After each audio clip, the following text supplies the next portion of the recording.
aqueles que creamos que polo feito de gañar as eleccións autonómicas está todo feito, se equivocan.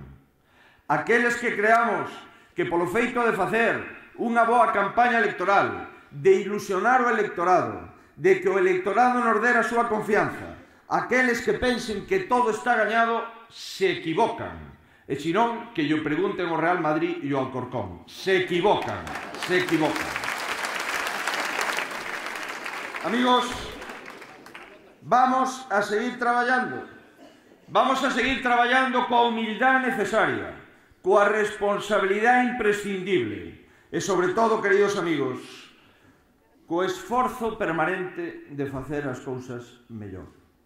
Mirade, a clave deste Congreso é poñer o contador a cero para volver a gañar, para volver a recuperar os concellos, para volver a recuperar as alcaldías. Soamente si gañamos os concellos, si recuperamos as alcaldías, si subimos en todos os concellos de Galicia, soamente si gañamos os concellos, si gañamos as alcaldías, si subimos en todos os concellos de Lugo, recuperaremos a Diputación de Lugo. Solamente si gañamos os concellos, si gañamos as cidades, si gañamos as vilas, recuperaremos a Diputación.